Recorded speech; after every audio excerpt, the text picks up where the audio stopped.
السلام علیکم رحمۃ اللہ وبرکاتہ۔ بسم اللہ الرحمن الرحیم۔ جو اللہ سے محبت کرتا ہے وہ اللہ کے حکم پر چلنے کی کوشش بھی کرتا ہے۔ محبت صرف زبان سے نہیں اعمال سے بھی ہوتے ہیں۔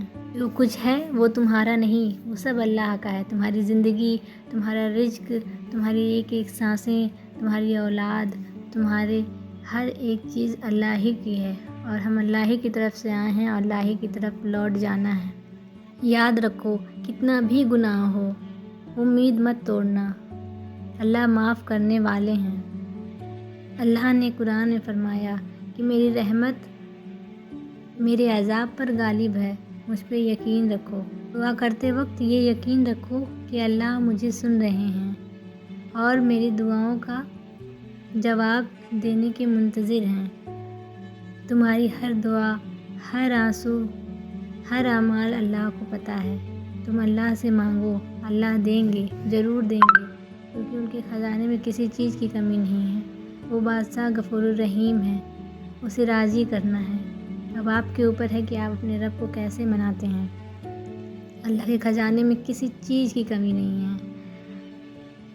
تم چپ چاپ ایک کنارے پڑے رہو، کوئی بھی تمہیں نہ دیکھے، مگر ایک بات ہمیشہ یاد رکھنا کہ وہ اللہ جس نے تمہیں بنایا، جو 70 ماؤں سے بھی زیادہ محبت کرنے والا ہے، وہ تمہیں کبھی بھی تنہا نہیں چھوڑ سکتا۔ اسے تمہارے ہر حال کا خبر ہے، ہر آنسوؤں کا خبر ہے، ہر اعمال کا خبر ہے۔ بے شک میرا رب کبھی ساتھ نہیں چھوڑتا۔ جب تمہارے پاس کوئی بھی نہ ہو تو تم بس اپنے اللہ کو پکارو، اللہ کبھی بھی تمہیں تنہا نہیں چھوڑیں گے۔ ہر ایک دعا جو تم اللہ سے کرتے ہو اللہ سنتے ہیں، بس ان کا دینے کا وقت الگ ہوتا ہے۔ اور جو اللہ سے وفا کرتے ہیں بے شک وہی سچائی پر ہیں۔ اللہ ان سے بے انتہا محبت کرتے ہیں، اور جو سپنے ہم اپنے دل میں رکھتے ہیں وہ اللہ کو پتہ ہے کہ میرے بندہ اس وجہ سے تڑپ رہا ہے۔ لیکن بعض دفعہ اللہ کو کسی کی دعائیں اتنی پسند آتی ہیں کہ وہ چاہتا ہے کہ میرا بندہ مجھ سے مانگتا رہے، میں سنتا رہوں۔ تو یہ کتنی عظیم چیز ہے۔ ہمیں یہ نہیں سوچنا چاہیے کہ میں نے اللہ سے یہ مانگا اور اللہ نے مجھے نہیں دیا۔ اللہ کے خزانے میں کسی چیز کی کمی نہیں ہے۔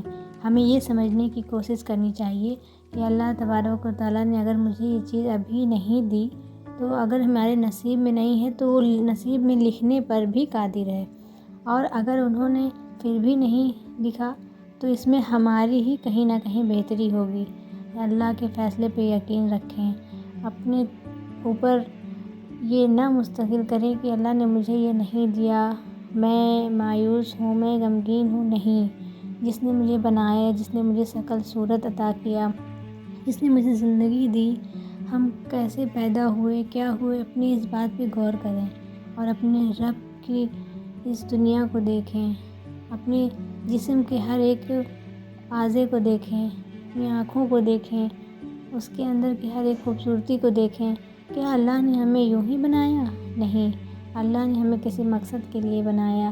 اللہ نے ہمیں اپنی عبادت کے لیے بنایا۔ تو اللہ نے ہمیں جو کچھ بھی دیا ہے ہمیں اس پہ صبر، شکر اور صرف رب پہ توکل کر کے اپنی زندگی کو گزارنی ہے۔ اور ہر نئی صبح ہمیں یہ یاد دلاتی ہے کہ اللہ نے ہم پر کرم کیا، ہمیں نئی زندگی عطا کی، اور اپنے گناہوں کی معافی مانگتے ہوئے، اپنے رب کی عبادت کرتے ہوئے ہمیں اپنے رب سے ایسا رشتہ جوڑنا ہے کہ اس دنیا کی تمام دکھ، تمام درد ہمارے دل سے دور ہو جائیں، اور ہم اپنے رب سے اتنے قریب ہو جائیں کہ ہمارے لیے زندگی آسان ہو جائے، ہمارے لیے ہماری جب موت آئے تو ہم آسانی سے مر سکیں۔